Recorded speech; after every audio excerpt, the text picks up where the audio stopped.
आप ऐसा क्यों कर रही हैं? ऐसा क्यों कह रही हैं? मुझे वजह तो बताएं। बहुत मुश्किल से मेरी जिंदगी बेहतर हुई आते है। मैं बहुत अजियत से निकली हूँ। सलमान के साथ जितना भी मेरा वक्त गुजरा, मेरी जिंदगी में बहुत ट्रॉमा था। अब फाइनली मैं अपनी जिंदगी में बेहतर फील करने लगी हूँ। मुझे नहीं लगता कि मैं दोबारा शादी कर पाऊंगी, और अगर कर भी पाई तो कब, मुझे नहीं पता। प्लीज आप मुझे भूल जाएं। आप एक बहुत अच्छे इंसान हैं और आप एक बहुत ही अच्छा लाइफ पार्टनर डिजर्व करते हैं। मैं नहीं चाहती कि आप मेरे लिए इंतजार करें। आप प्लीज शादी कर लें। तजवीज़ का बहुत शुक्रिया। इतना ख्याल है आपको मेरा।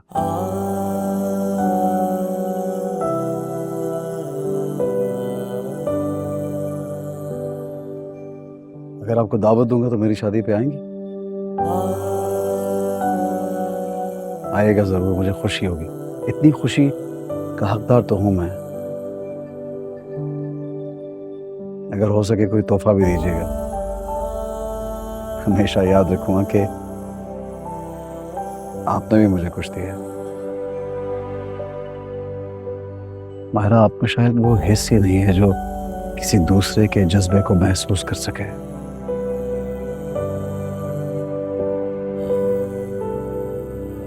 मुझे आपसे कोई तवक्को नहीं है, पहले कभी थी और ना ही होगी। तू मेरी क्यों ना रह सकी, ना मुझसे कुछ क्यों कहा, साथ चलना क्या यही तक था लिखा है खुदा। तेरे नाम की थी जो सांस हमने कभी, बस रखना याद मेरी दिल में कहीं।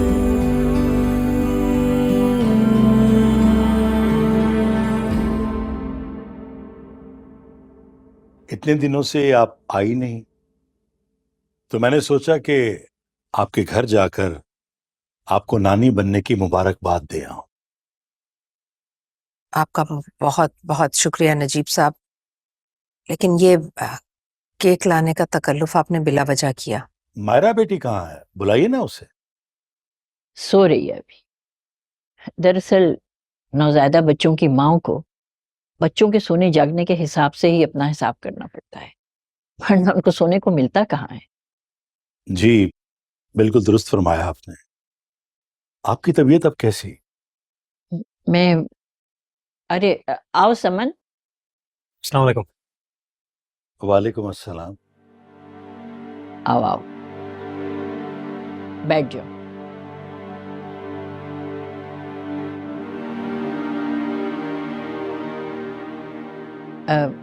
ये मेरी बेटी है समन।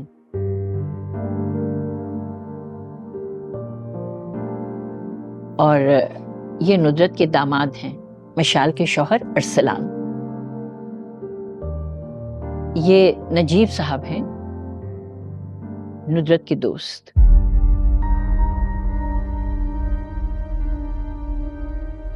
नजीब साहब नुदरत से शादी करना चाहते हैं।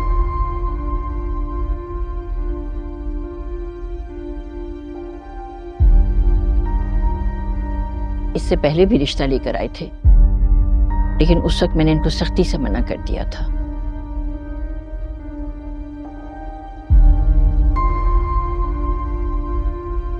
आज मायरा और उसके बच्चे को देखने के लिए आए हैं।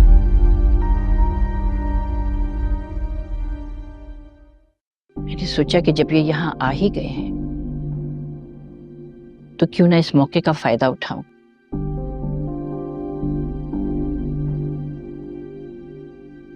और अपनी गलतियों का अजाला कर लूं।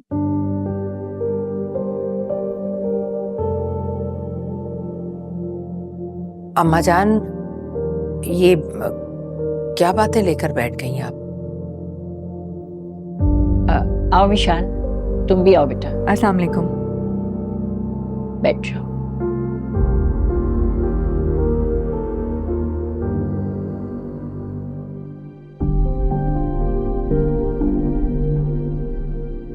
नुदरत, सच पूछो तो राशिद की वफात के बाद तो जैसे मैं तुम पर कब्जा ही करके बैठ गई थी।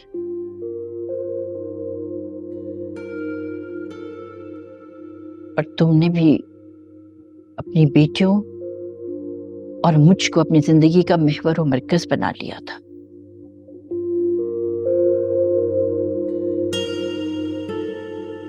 जब तुम्हारा रिश्ता आया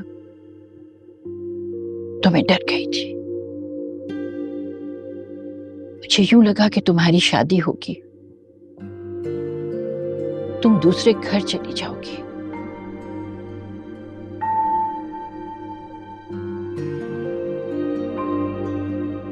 और मेरा बुढ़ापा ख्वार हो जाएगा।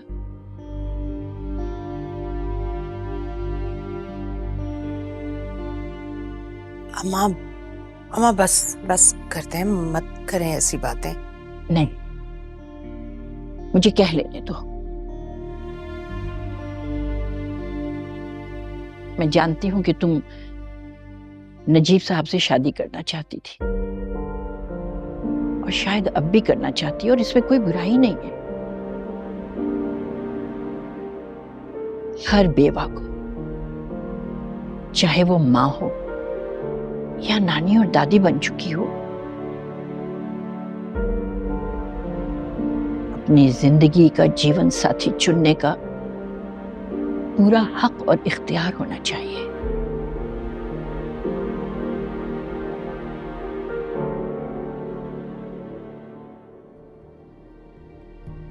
अगर उसकी जिंदगी में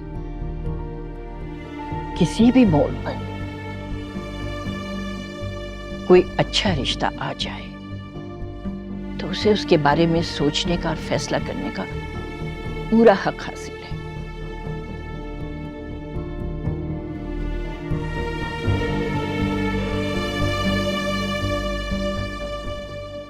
अल्लाह का और अल्लाह के नबी का भी यही हुक्म है,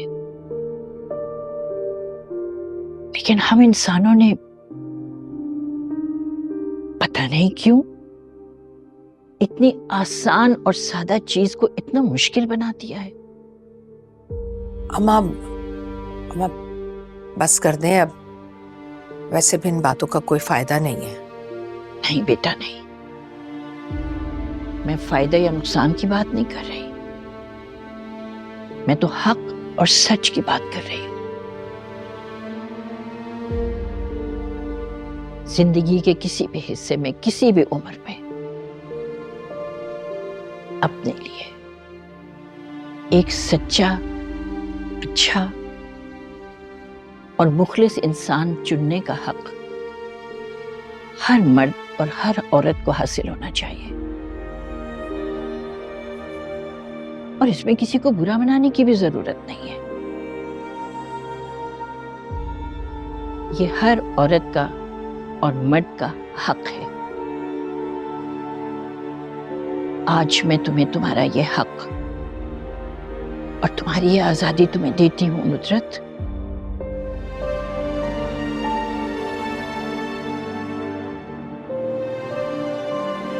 और बिल्कुल राजी खुशी होकर देती हूं। इससे पहले मैंने तुम्हारा ये हक तुम्हें नहीं दिया था, जिसके लिए मैं बहुत शर्मिंदा हूं। हो सके तो मुझे माफ कर देना बेटा। अम्मा प्लीज बैठो 2 मिनट। देखो नुदरत, मैंने तुम्हारी समधन और दामाद के सामने ये बात इसलिए की है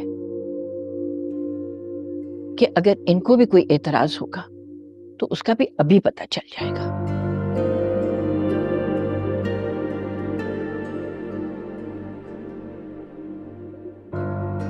बताएं आप लोग, अरसलान, समन, मशाल, अगर नुदरत की शादी नजीब साहब से हो जाए तो क्या तुम लोगों को इस पर कोई एतराज होगा?